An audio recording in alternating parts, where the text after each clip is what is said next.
Hello, everybody. My name is Michael Harkey. Welcome and thank you for joining us today. This is Incident Response and the CAT Almanac. The last webinar on technology planning is up. You can find us at my.infotex.com/planning2016. This is the 13th stop in our 2016 IT governance tour.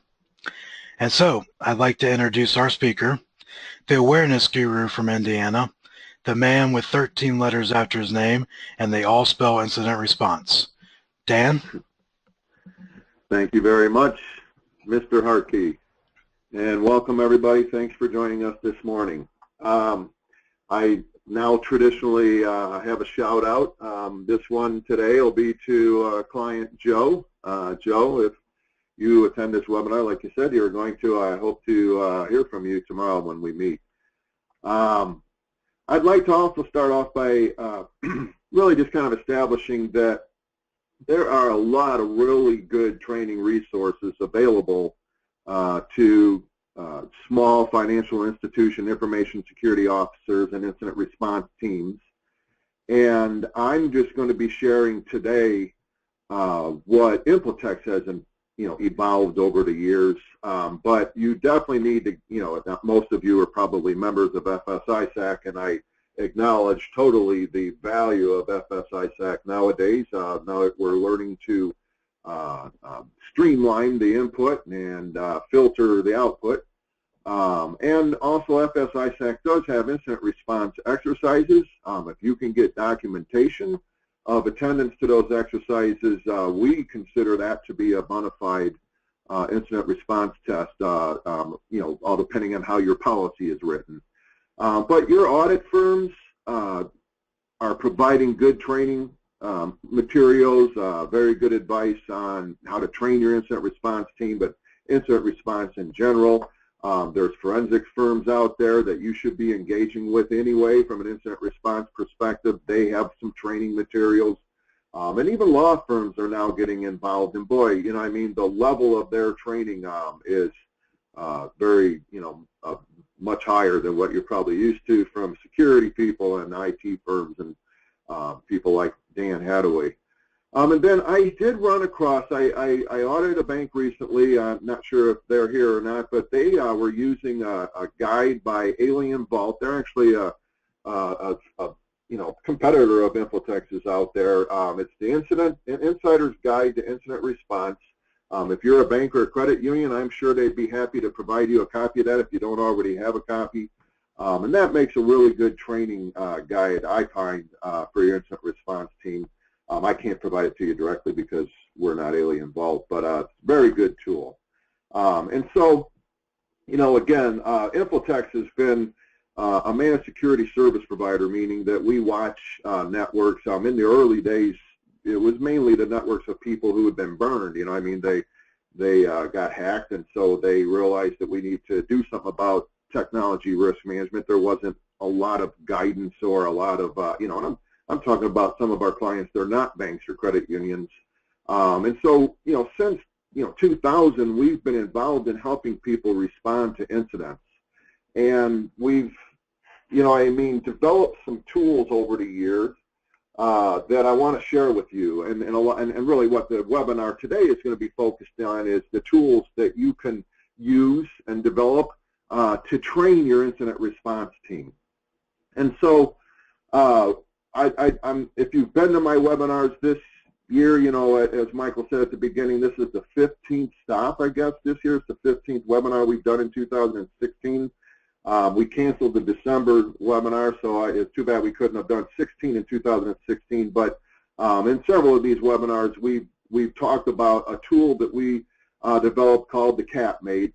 It's the Cybersecurity Assessment Tool, Maturity Analysis and Interpretation Tool, and it's a tool that we developed to help our clients document how they're going to respond to where they're not meeting their risk appetite statement, and really how they're going to keep track of the work that they want to perform in order to be at whatever maturity level they need to be at. And so hopefully you've seen that MAIT. We'll go over it in more detail when we get to the end of this webinar. But if you're familiar with it, you're probably starting to realize what I mean by this, but we could use that CAP-MAIT as a tool in our incident response team meetings by turning it into an almanac. And I don't know if you heard the music on your way in. It was 1970s Todd Rundgren classic, Naz, A Beautiful Song was the name of that song. And so I'm an old guy, and so I know what almanac means. I'm not sure if everybody does, and so really what we're talking about is an annual calendar. When are we going to address these types of issues? And so I find that will help us with the overall compliance awareness of all the promises that we made when we said, yes, we're at baseline, or yes, we're at evolving levels of maturity, or wherever your risk appetite statement is requiring you to be. And awareness, of course, is 9/11 to the battle. It's something I've been preaching for quite a while. And so, what we're talking about here is not only the need for our incident response team to be aware of their roles and for them to be aware of the threats and vulnerabilities and the risk that we've accepted, right, because we want them to monitor accepted risk. But we also, want them to be, and we need to, as an organization, be aware of where we are in the compliance process, that we maybe accidentally, but at the end of the day, we did give birth to a set of promises that we made when we went through the cybersecurity assessment tool. And so, yes, Dan's talking about awareness again, and I really feel that if we're going to look at the notion of how do we train our incident response team, we're really going to be talking a lot about awareness training. I feel that awareness is really the primary role of the incident response team, and if you've been to any of my other workshops or webinars, you know that the ideal of a good incident response program is that the management team will recognize the process as it unfolds when we have that career-threatening event called a disclosure incident. You know what I mean? And so, the incident response team, needs to make sure that people are aware of how we're going to respond to an incident. But then B, of course, we need to become aware of the threats and vulnerabilities. We need to be monitored accepted risk. We need to be monitored the risk, I should say, monitoring, not monitor, but monitoring the risk that we have identified as being our top residual risk, et cetera. We need to monitor to make sure that we are indeed enforcing the controls that we've declared on our risk assessment, et cetera. And I'm proposing that the incident response team is a better organization than the ISO all alone as the Lone Ranger in the organization when it comes to providing awareness training to the four corners of the bank, or the all areas of the organization. And so, I've been talking for a while about awareness in all directions, the fact that we need to provide awareness training to our board, to our technical team, to our management team, to our users, to our customers, even to our vendors. And so as it relates to incident response, we could walk through those four corners of the bank, so to speak, and really kind of identify what we need to make our board aware of, which, is that there is no such thing as 100% security, and so it's not a matter of if, it's a matter of when. And so when it occurs, we want to turn a lemon into lemonade, and we're going to follow a federal regulation because that helps us be more flexible than the state laws. And if we're in at least Indiana and Ohio, we know that the state law lets us get out of certain parts of it if we do follow the federal regulation.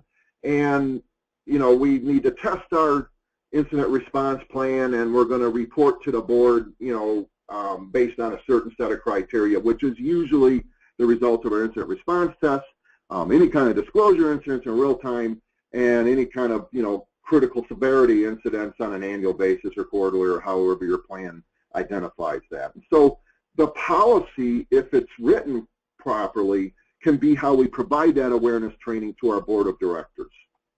Our management team, of course, needs to really kind of understand what we've already taught to our board. And then we also want to make sure that our management team knows that, and thus we've created an incident response team, and it's the team that's going to decide whether we notify our customers, not you. And so if you want to weigh in on that notification decision, then you need to somehow be on the team, or at least be trained on the team. And really, I'm directing this towards a lot of times in smaller institutions, that institution's president who is not on the team but has decided that, hey, if we're going to notify our customers, I approve that decision. Well, you haven't been trained, or have you? And so that's a pretty important awareness objective for management. Our users, of course, need to understand the broadcast awareness process. And then I feel it's more important, or the most important thing that we need to make our users aware of is that we are establishing a culture of forgiveness, that you actually have a right to make a mistake almost, you know what I mean, as long as you learn from your mistake, but the point is that you can self-report, that if you click on that link, we're not going to hold it against you.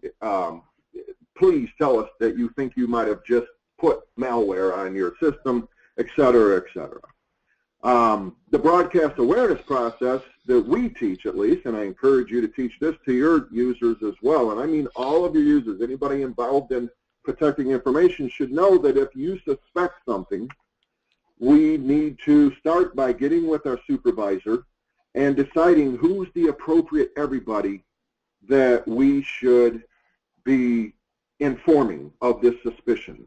And so if you take a strange call in a branch, you know, maybe we should contact all the branch managers and say, hey, somebody just called us asking me for my password, and so could be an audit test, but just wanted to let you know about it. And by the way, that's fair in audits. As an auditor, I'm telling you, broadcast awareness is a mitigating control. There's certain types of social engineering tests that you might want to tamper it on because, you know what I mean, you're not going to get the value of the test, and a good example of that would be physical breach attempts. But, and the main reason why is you're paying somebody all this money to get to the branch. We wouldn't want them to notify every other branch if we can help it.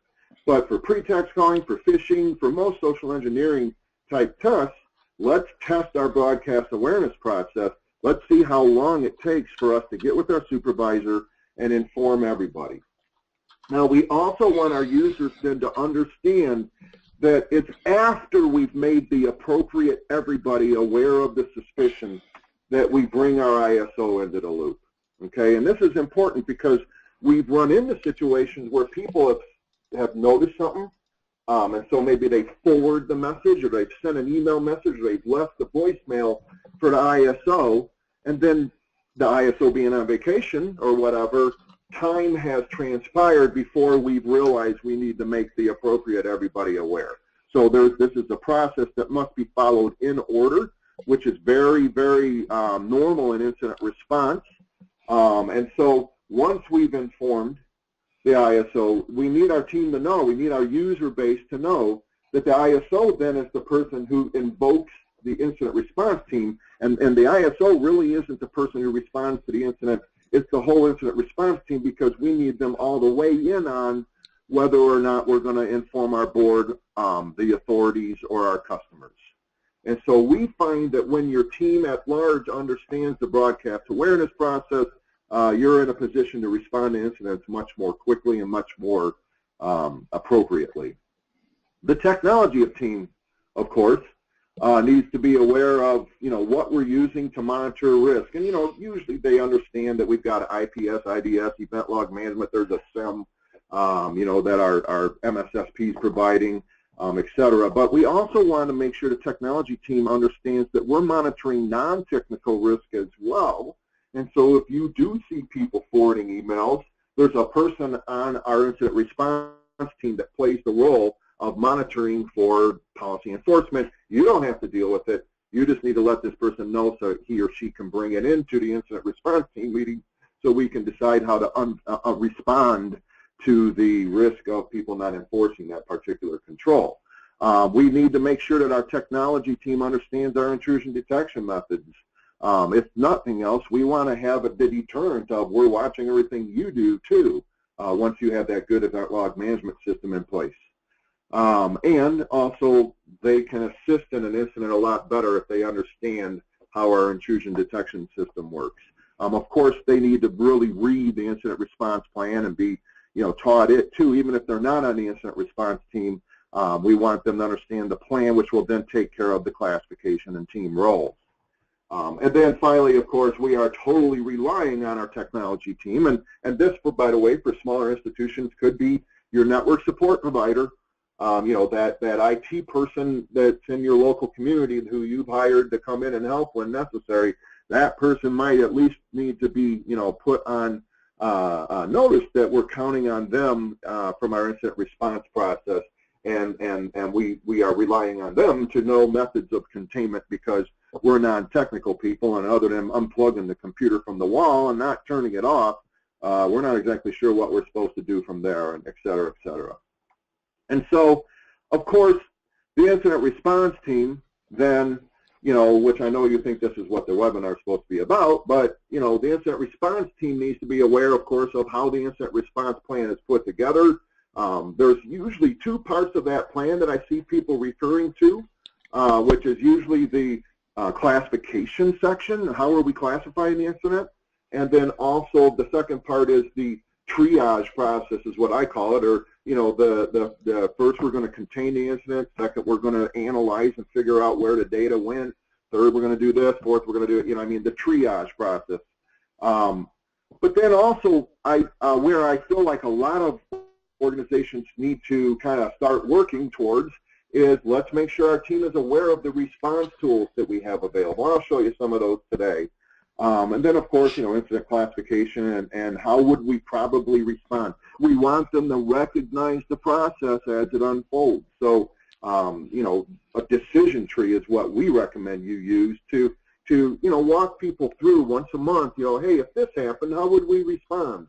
If that happened, how would we respond? And I'll show you a sample decision tree. And then finally, the incident response test, if for no other reason, they're valuable because it puts the team in a position where they can at least understand what it's like to notify our customers. And don't get me wrong, a lot of the emotion isn't there. There's probably not the panic we'd like to have. When I do tests, I try to be a little bit ruder than I normally am as such, just to try to get the team in kind of a little bit of an out-of-sort type nature, but that's easier for me to do because I'm from outside of your organization. If you're conducting your own tests, you don't want to, hurt your relationship with your fellow workers, but the point is that at least they can say during a live incident when we are in a panic, hey, remember when we had that tabletop test? The same sort of scenario occurred, and we decided then that we didn't have to notify the customer, or that we did have to notify the customer, right? And so it's really about making sure our team could recognize the process as it unfolds. But then most importantly, we want our incident response team to understand that we can turn a lemon into lemonade. Dan. Yes, Mike. Isn't this webinar supposed to be about incident response? You seem to be going on and on about awareness. Well, yeah, but I mean, well, all right. I mean, I was going to offer $1 million to the, well, no, carry on. No, that's all right. But I mean, you kind of raise a good point. The bottom line is we have customer awareness training and vendor management. It's also kind of an awareness training exercise for our vendors. But yeah, we'll just move on. So anyway, with our customers and vendors, there are certain things that we want to make sure we're providing to them. And your auditors are kind of making sure you provide that type of training. So, what I would like to kind of circle back around to is, what should we be doing? How are we going to make sure we cover all those bases that I just drug us all through? And so, we need to hold regularly scheduled incident response team meetings. It's probably one of the biggest complaints I get until people start working them and start realizing that, hey, we're getting a lot of work done in 1 hour a month. That actually is a productive process if we can design it right. And so, and by the way, you know, if you take what I'm going to be, you know, providing, you know, today, and don't modify it, then it's probably not going to be productive, right? What I'm providing today is just a generic, you know, starting point for you, and you'll need to whittle it down to what works for your organization. But when you bring your team together, I feel like it's important that on a regular basis, maybe an annual basis, we talk to each member of the team and then collectively to the whole team, you know, why we're doing this. You know, why does it need to be multidisciplinary? What are our roles and responsibilities? Who's going to handle this? Who's going to handle that? You know, what decisions do management want to be involved in? And how do we make sure we involve them? You know, how do we gain their confidence that, hey, when we say we have to notify a customer, we've already done the homework. We have to notify the customer. We want to make sure that those team meetings are addressing all of the compliance work that we can, you know, assume, or I think the word is infer from our policy and procedure. The policy and procedure implies a set of things that we need to do on a regular basis, such as monitor non-technical risk, such as the promises that are inherent in the MAIT. We're going to, you know, do data flow diagrams, and I guess they need to be updated if we're going to do them, right, and that sort of thing. And closing out incidents, tracking incidents, doing the post-mortem review on the incidents,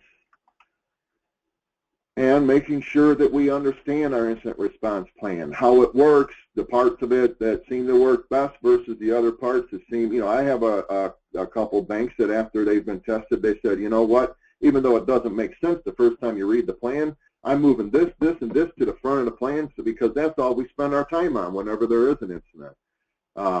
You know what I mean? And I know that it seems out of order, but we look at the classifications, we look at the triage process, and in the case of the bank I'm thinking of, they also moved their insurance review to the front of the plan. And then, of course, the response tools are very, very important. I think it'd be easier just to show you what I mean by that. And so, first of all, I want you to know that Mike's going to be tweeting these deliverables from our webinar today. But I also wanted to show you, you know, what's in our boilerplates. If you're a client, you get, you know, full access to everything here.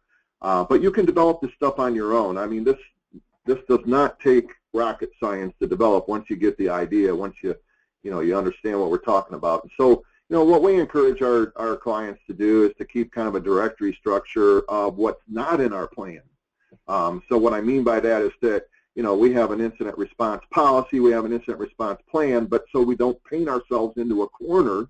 We don't want the plan to name everything we could use, because I don't want an auditor coming back and saying, well, for this really minor incident, why didn't you use an incident response log?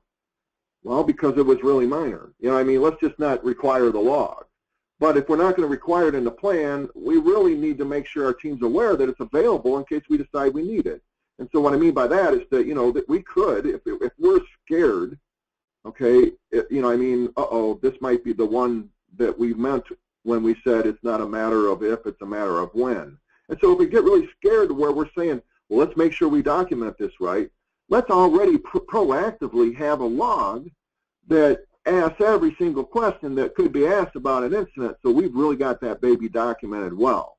Now, do we want to use this for a malware where there's no extra trace? No way. Instead, in that case, maybe what we ought to have is just an incident response tracking spreadsheet where we're just keeping track of a general description of the incident. Hey, we can even use this for a post-mortem review. Okay. Now, I didn't mean to show you all that as part of. I just want to tell you that this is what you need to be working on, right? And so, from an incident response meeting, you know, perspective, what I was originally talking about was going over all of these tools that you develop. And by the way, I mean, that client that had Alien Vault, you know, that was in their tools, their response tools directory, because there was a part of that they, you know, wanted to pull up in a certain type of a scenario. Another good example, I have a client, I haven't done it here, but I have a client who keeps the state DFI, both Ohio and Indiana, quite a few, almost all of the states actually have their own corporate account takeover guidance, a CATO guidance, and so they keep that right in their response tools directory because, you know, they don't want to have the whole thing in their plan. They don't want to have to review it every time, but whenever they test the CATO response, they pull that baby out because it's a very good guidance, A, but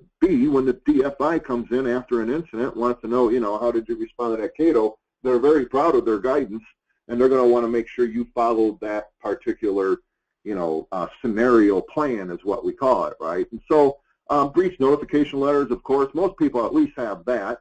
Unfortunately, a lot of us have a couple breach notification letters in our folder, which are the last ones we sent. And that's okay, but you might want to have a generic one that covers all of the points that should be covered in case we whittled stuff out of those two. And maybe you have your lawyer, you know, provided. I am seeing law firms now developing boilerplate sets very similar to what Infotex has. And so you might want to reach out to your law firm and see what they have. We know that they're at least approving it from a legal risk mitigation perspective.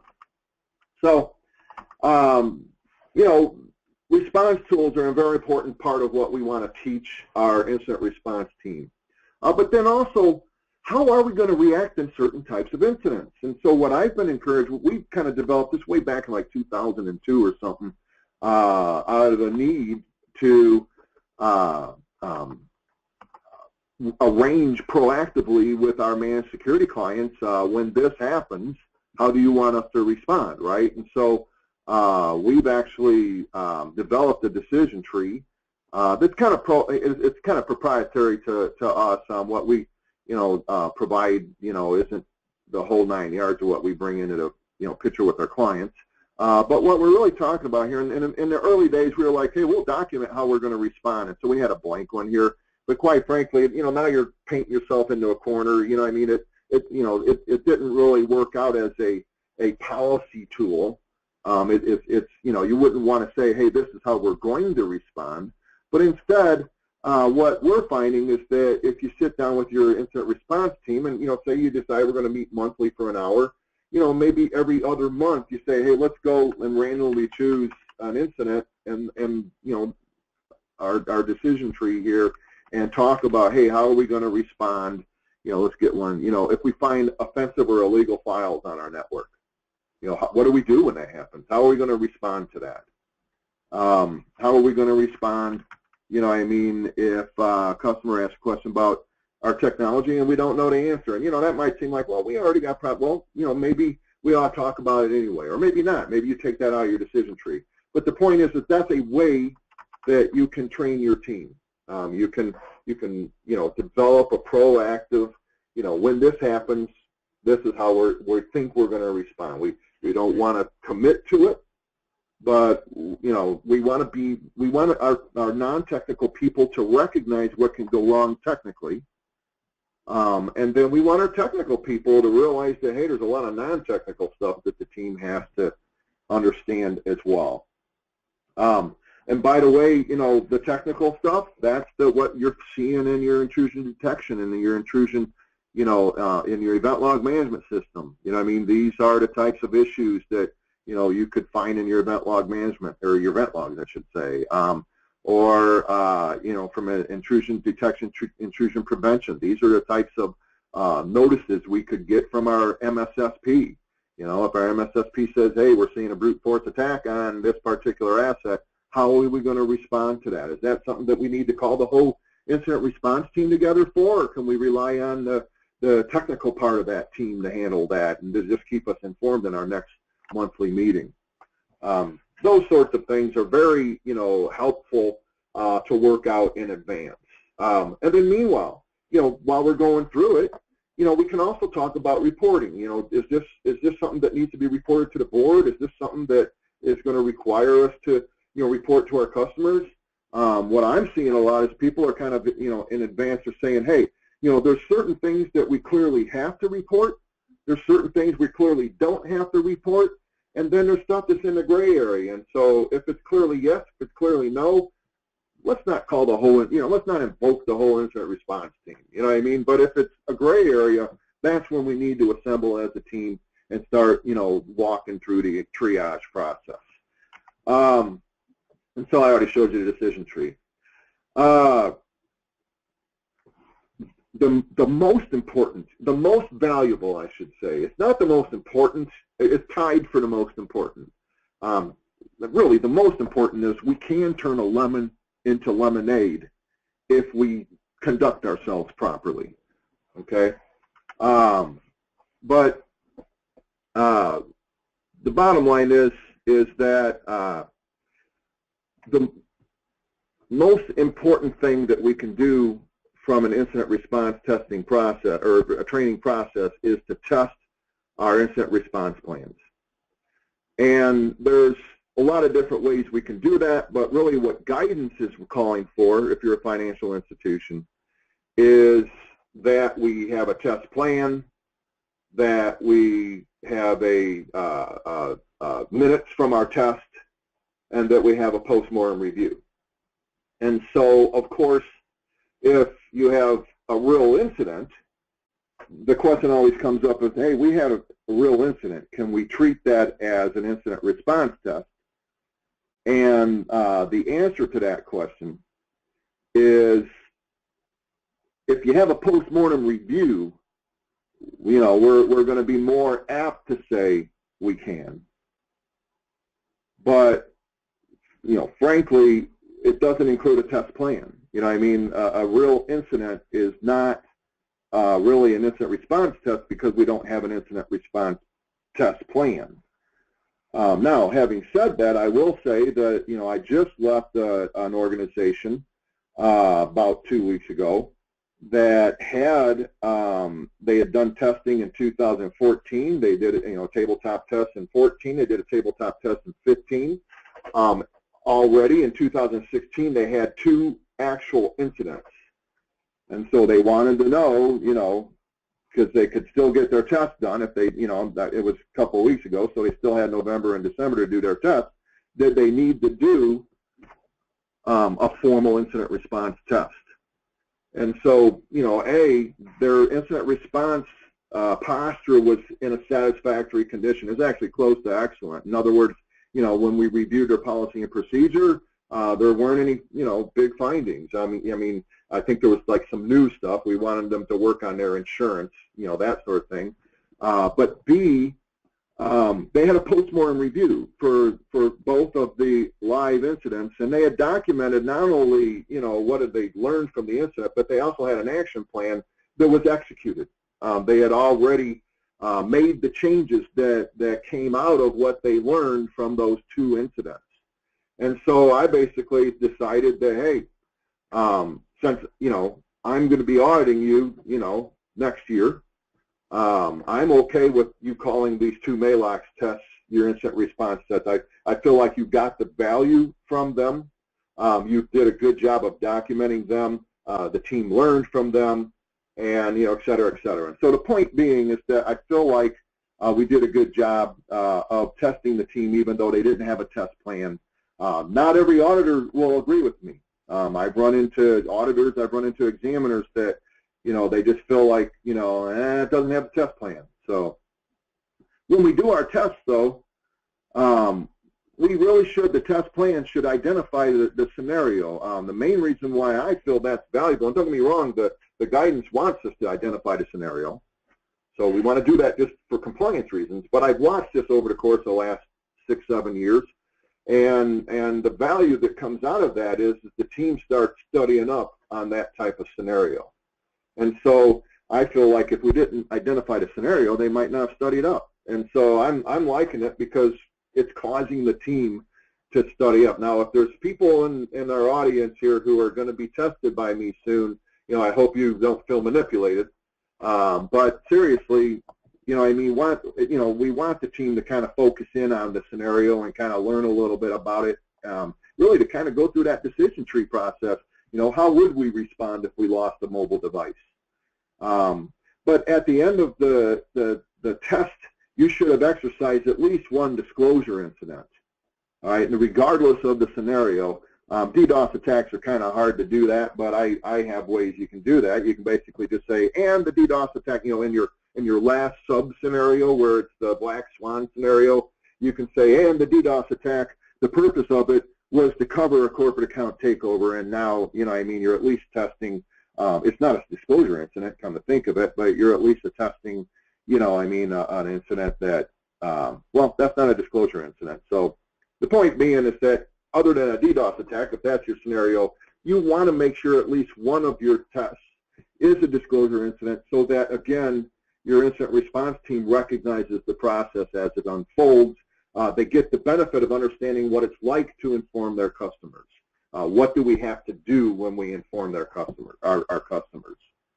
And then you bring sub-scenarios to the table. So I've had a person push back, why would I want them to know the scenario in advance? That's almost like cheating. Well, okay, I see that on the surface. I agree with what you're saying. That's what I kind of thought when I first read the guidance. But A, the first reason why is because it's what the guidance wants us to do. But then B, the second reason why is because it's not going to be like cheating. It's going to be like saying, hey, the test is going to be on chapter 1, but you don't know what the questions are going to be. And so you come into the actual test with sub-scenarios that are not, known to the team.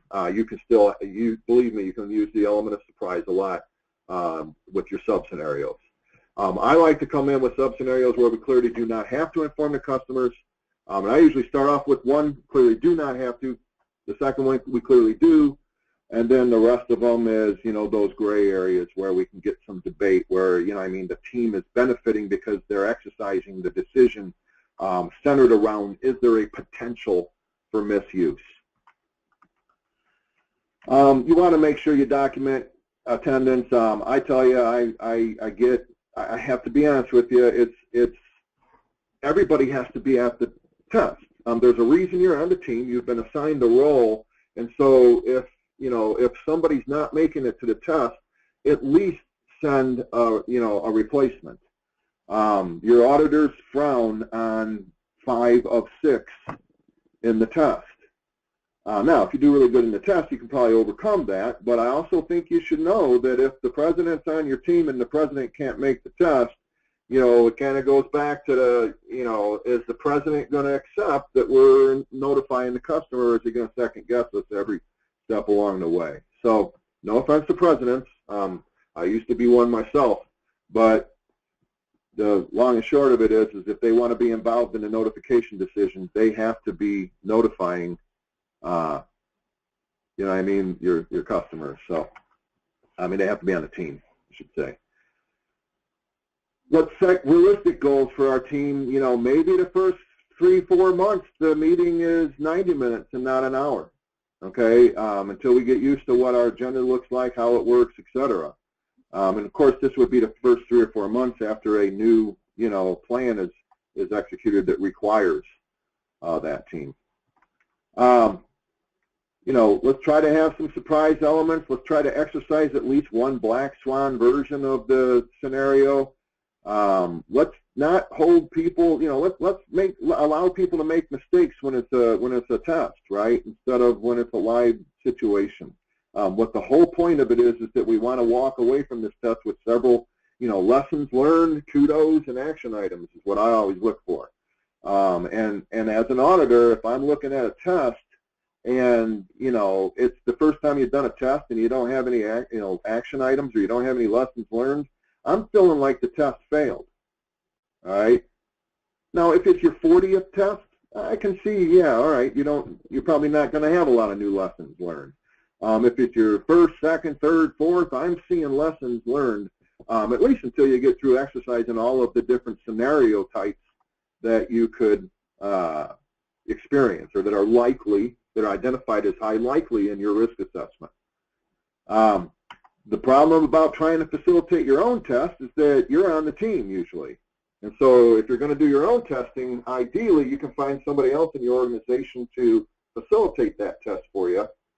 Or what we're doing is we're kind of going into our clients, we're orchestrating a test, and we've predefined who on your team or who in your organization that's not on your incident response team, quite frankly, likes to play charades or Dungeons and Dragons or games like that, so that we can teach them how to moderate your next couple years' tests.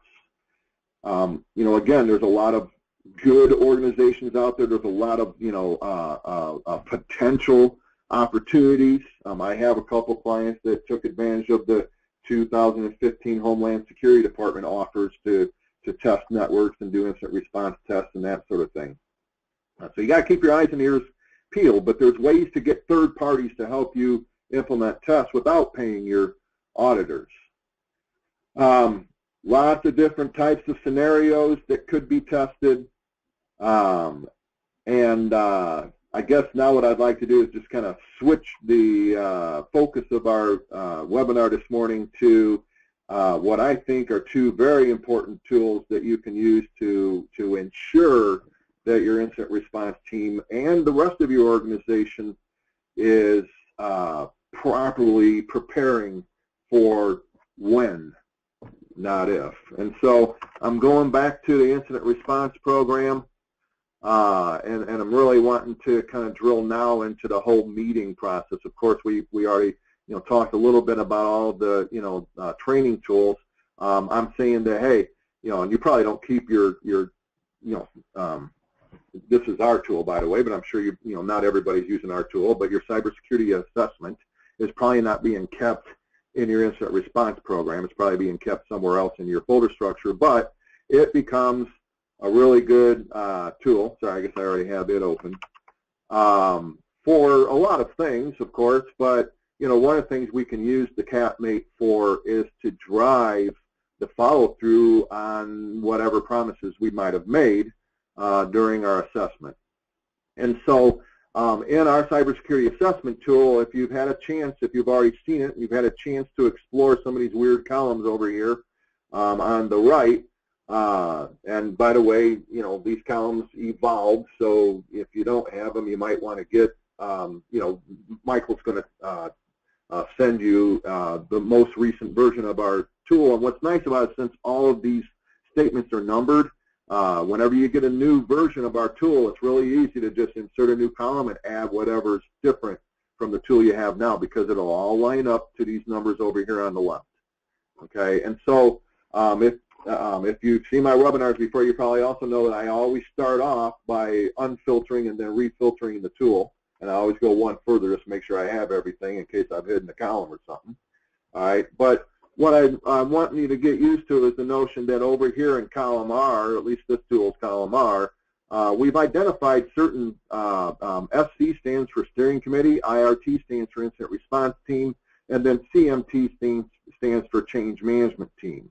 And so what I'm going to be proposing to you in the next few minutes here is that we can use the cybersecurity assessment tool, or at least the MAIT, or your version hopefully can be modified, to turn this into an almanac, and in terms of when are we going to review what needs to be reviewed, and in this case from an incident response perspective. And the reason why is because our generic incident response team agenda, okay, and so just to back up a little bit here, and so the other thing that we have been proposing, and that it's inherent in our boilerplate set, that we see a lot of our banks using their own templates, their own boilerplates that were given to them, well, not their own, but that were provided to them by other providers. What we're seeing the industry evolve is a standard meeting agenda. Last time we updated ours was, formally at least, was Bastille Day, July 14th. And if I need to move this over here, sorry about that. But all of our boilerplates have the standard agenda, boilerplate language on it. There's a transfer of copyright agreement. The main thing to know there is that we don't want you to just pass these out to anybody. Of course, once you've customized it, you get the copyright to it. You can share it with your auditors and that sort of thing. But anyway, what this is, and the cusp of this really starts, right here. And this is a standard agenda. I opened the one that is meant for moderate, size organizations, or banks up to about $1 billion, $2 billion. But I also have in our deliverables. So I need to switch to a different window. I hope you're not getting lost here. But I also have our small We call it the small bank version, but our small institution, it could be, you don't have to be a bank to start with this, credit union, of course, but also, even smaller healthcare institutions or whatever. But it really starts by, hey, let's assign who's in charge of what on the team. If you remember, I felt like one of the first things you should talk about when you're training your team is why they're there, why they're on the team. Why do we need a marketing person on the incident response team? Why do we need an HR person on the team? Well, the reason why is because you're fulfilling a certain role. And I feel like this should be documented in your standard agenda so that as we go through life once a month, we have the ability to remind ourselves, well, your role is to monitor for policy violations, and you're not, and so, why aren't you finding any? I mean, are we simply following every policy or whatever? So then meanwhile, a lot of my clients are saying, we're not going to do the old business, new business type stuff. And I'm okay with that. But, they end up with a list of, this is what we're going to talk about in every one of our incident response team meetings. Or, maybe we talk about this monthly, maybe we talk about this stuff quarterly. And you'll notice some of the stuff is right out of Domain 2 of the MAIT. And also, by the way, this color coding, if you go back to our boilerplate, you'll see it's based on the cybersecurity assessment tools maturity levels. In other words, whether you're required to review this stuff on a regular basis or not is articulated in here. But then also somewhere in here, we've added into this, and that's why I brought it up. It was formally reviewed in July 14th, but our boilerplate people are going to be like, whoa, Dan just added something to the boilerplate and didn't change the date so they can see that it needs to be uploaded to our library. But I added this in as maybe once a month we go over our Almanac. And so all I'm suggesting here is that, and what I find myself doing a lot is hiding columns that I don't need for a particular use of the tool. And so I just basically, if we can get rid of these columns, it makes it easier for me to make this a little bit bigger without, missing what we need to talk about here. And so what I'm suggesting is maybe we go ahead and we insert a column here. Oh, I don't remember if I told you, but what the T means here is that it's for the incident response team. Okay, and if you look here, I've got SC, it means it's for the steering committee, and C means it's for the change management team. And so from an incident response perspective, what we might do is we might assign, and I'm not going to read each of these things to you, but maybe this is something that doesn't apply. Maybe we don't, we set this up once, and once it's set up, we don't need to do it again. But this one, hey, let's go over this quarterly. Or if we go over quarterly, then what we'll end up doing is saying, all right, that's the first month, this is the second month, and this is the third month. We're going to do this every June, we're going to do this every April, etc. And then what happens is in your team meeting, prior to the meeting, the ISO has gone through and using the filtering, has pulled down the, hey, this is what's established, this is what has been queued up based on what we've decided when we did our last cybersecurity assessment. This is what we've decided we need to review in this particular incident response team meeting. And so now what we're doing is we're making that meeting even more valuable because we're driving the work of keeping in compliance with what we said we were going to do when we responded to the cybersecurity assessment tool under duress of the examiners are coming. Now we have a way of tracking when we can say, yes, we reviewed that. We actually reviewed that the first month of every quarter, or we review that June of every year, or we review that monthly because it says monthly, or when we get to firewall rules review, we review that. We check to make sure that our technical team did how we defined what we mean by firewall rules review. We check that monthly, knowing that, by the way, we're going to also have our auditor follow up behind us and do a third-party review on an annual basis, but that's part of our audit plan. We don't need to include that in our incident response team meeting, blah, blah, blah. So I hope you're getting, the point of, what I think you can do by turning that MAIT into an Almanac. The other thing I should do too is also, apologize to you for using words like blah, blah, blah on a webinar. But I think you got my point. Obviously, this is the 15th webinar of the year. You can probably understand why we decided to move that December webinar back to January. Michael, I've covered everything that I want to cover from how can we, what kind of tools can we use to train our incident response team, and how can we turn that cybersecurity assessment tool into an almanac.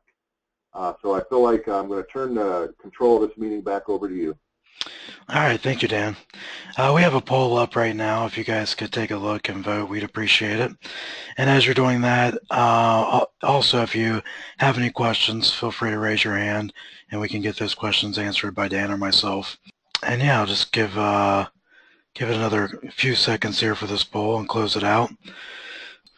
So I think we can wrap up for the day. Thank you for your time today, Dan. And thank you everybody for attending. Have a wonderful day. When you view an InfoTex webinar or movie, you do so with 4 caveats. First, you're agreeing to the terms posted at the web page listed on this slide. Second, our lawyers want you to know that what InfoTex presents is often time-dated or about new trends, regulations, or guidance, and therefore we cannot provide this material with any warranty whatsoever. Thirdly, material provided with InfoTex webinars and movies is copyrighted. You keep the copyright to material customized to your organization, but InfoTex reserves the right to use the material in other engagements and boilerplates. See our transfer of copyright agreement at the web page listed in this slide.